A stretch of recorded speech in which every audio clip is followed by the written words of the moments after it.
Volkanovski and Ariel Helwani. Now, guys, they should have a weekly show.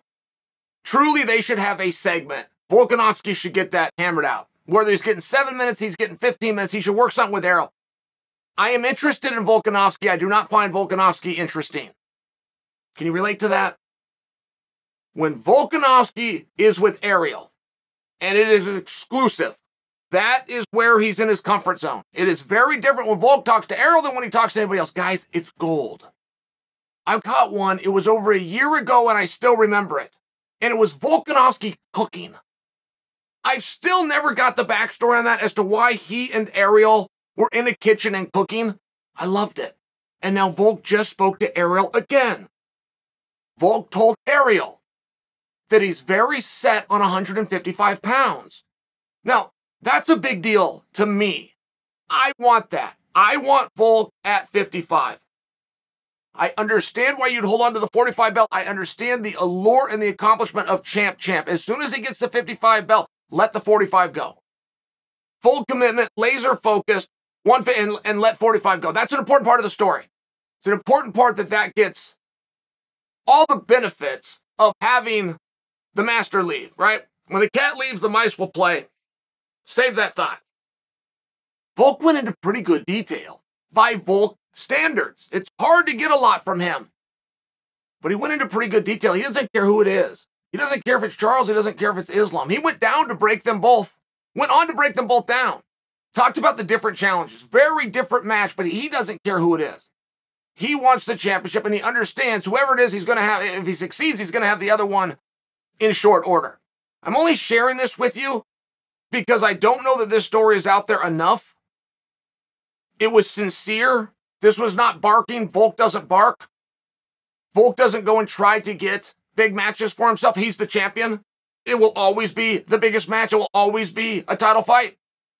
Volk is not trying to climb in perception. He's not out there saying things to look a certain... He's ranked #1, pound for pound. This is just sincere. He was just talking, and he says he wants to go up to 55. He talked about the challenge. He talked about the accomplishment, but he also did not care who the opponent was. That's interesting to me. It's interesting, and I think that he deserves to have that story told. Now, Volk had said something a week or so ago. Probably said it to Ariel. But a week or so ago, Volk had said that neither Josh Emmett or Yair Rodriguez has made a claim to be the rightful opponent for him. Neither of them has stepped forward and said, I want Volk. They've said, I want a title. They said, I'm next in line. They got close. They made their, but they didn't take a definitive stance. I don't know if that matters to you guys. I'm shit, but this is what Volk said. And Volk said, and therefore, since neither one of them has made it's mine, made that claim, why don't you guys just go fight each other? And it was very hard to hear Volk say that and disagree. It was very hard. I'm not predicting for you that will happen. I think it's a calendar issue, right? Something's wrong with Volk's hand, but something's wrong with Rodriguez's hand. So if they're both, I mean, those injuries is what could lead those two guys together. It could just be the perfect timing. And meanwhile, Emmett's sitting out there going, okay, give me something else to do. I think that's probably the most likely of the scenarios, unless Volk leaves. Now you're having a totally different discussion. You would likely do an interim title. I think it's important that you do the interim title because that interim title is likely to be elevated to the undisputed title. Now, there's going to be a big discussion. Can Volk deal with, and then you put in the Islams, you put in the Charles Oliveiras. I get that, and there's a quick dismissal, but guys, that's just your psychology. We've never had a guy, athlete, women get included in this, that have left their division and moved up, where we didn't say, wait, hold on, that's going to be too much man for you. That's going to be too much strength. You can't do it. Because our minds, just picture them. Our mind is going to picture Volkanovski and what we see and what we know at 145 pounds against an opponent we're going to deem that they're too big. We don't actually know that. We've seen plenty of guys go up and capture the crown. Plenty. I don't believe champ status has ever been achieved in reverse. I don't remember anybody being up here and then getting champ by going down. I have seen it the other way, and I don't think you need to correct me on that. There could be an exception to the rule. I'm just trying to prove a larger point that our perception that the smaller guy can't go up gets proved wrong time and time again. If Volk is truly the best fighter in the world, pound for pound, and that's what he's ranked, if that's true, if that ranking is real, then of course he can win it at 55. That's not to say he will. That's between those boys. I get it, but the fact that Volk doesn't care, it means something to me. The fact that he knows those are vastly different opponents, it means something to me. And if Volk does get met with resistance, if Dana White and company aren't as excited about this idea as I am, it would be very wise. And again, I don't know about the hand, right? I'm picturing a healthy Volk. I don't know about the hand. I don't know how long this is going to take. I would love to see Volk put himself in the backup position.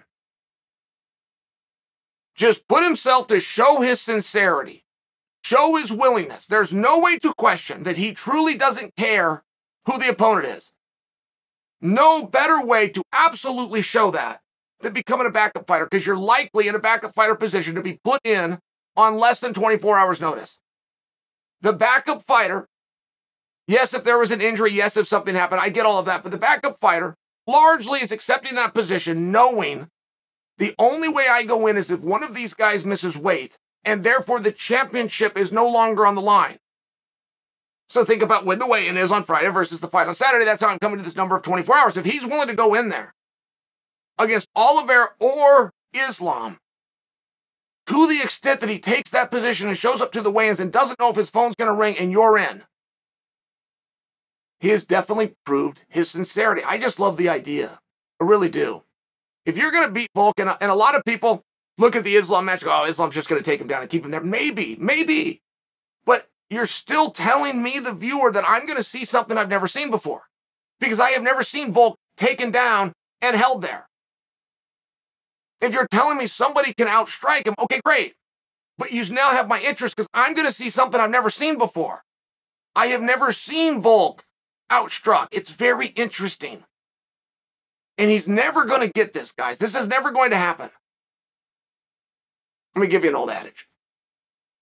You do everything right, trying to get to the Ultimate Fighting Championship, and you would hope that one day your phone would ring. That was a belief, and that was said. And for a very small amount of time, that's kind of how it worked. Joe Silva paid very close attention to what was going on in the regional shows around the world, and he would make that phone call. Now, you got to understand, there was 5 events a year, and some years there was 6. So there was massive amounts of time to scout, to watch game film. Our industry is something vastly different than that day, where you were going every 7 days. People get behind. What I'm sharing for you is the day of doing everything right and waiting for your phone to ring. No, you got to make the call. Don't wait for anything. Do not wait for your phone to ring. Go out there, do all those things, get something, and make the call. Get the email. Get it done yourself. But the same thing is true for the guys that would like a champ opportunity. There will never be a day, it has never happened, where somebody gets a phone call, hey, champ, we'd like you to go up in weight and take on that champion. We think there's an opportunity. It doesn't work like that. You have to come out. You got to be the one. You have to be the one to germinate this idea. Volk did just that. But then he walked away. And he got a little weak on it. He got a little loose. And some bad hand injury, and he's out, and there's no fight at any weight class. Like, things just got a little bit murky. But I feel that he's really cleared that up with Errol. He did for me. Those were the words I just shared them with you. You can go back and watch it. It is a little bit open to interpretation. But if you do ever want to question his sincerity, there'd be no way to do that if he put himself, or even attempted to publicly put himself, in the backup position for that fight. I mean, think about how he would be humbling himself. The backup position, in my opinion, should be sought after. It's coveted. And if you go talk to the Michael Chandlers and the Kamaru Usmans of the world, you see the benefits of going in and doing that job. Vincenzo Luque was a backup fighter who missed weight, by the way. His next fight, he was a main event. Good things happen for these guys. Conor McGregor made it unfashionable. Conor was asked to do just that, to be a backup fighter, and he said, I'm not a backup fighter. I'm the main event. He was offended, but he made that public. He made it sound cool, like only Conor can do, but then people thought, okay, that's disrespected position. I don't see it that way. I don't think it's true. All the same, my point is still proved that if Volkanovski, the #1 ranked pound-for-pound fighter in the world, the sitting, reigning, undisputed 45-pound champion, the unequivocal, unrevoked, greatest featherweight of all time, puts himself in that position, you simply can't question his sincerity. And you can't say, yes, we would do this. Only if it's you doing us a favor. Only if we get in a jam will we put you in. Dana doesn't work that way. You go out and do that. You go out and show that he pays it back. That's just history. And I think this is a very interesting spot. I do think it's very exciting. I don't know what's going to happen between Oliveira and Islam Makhachev. But there's nothing that makes me more excited. I think I'm speaking for all of us. But I'll just personalize it to me. Nothing gets me more excited than what if. If we're leading and we're approaching, we're getting closer and closer to Oliveira versus Makhachev, and we have a discussion of what if. Because Volkanovski's boarding a plane and he's headed to Fight Island. That is interesting for me. I want Volk to work with Errol more. I want those two guys talking. I'm interested in Volkanovski. And Errol is the one guy that makes Volkanovski interesting.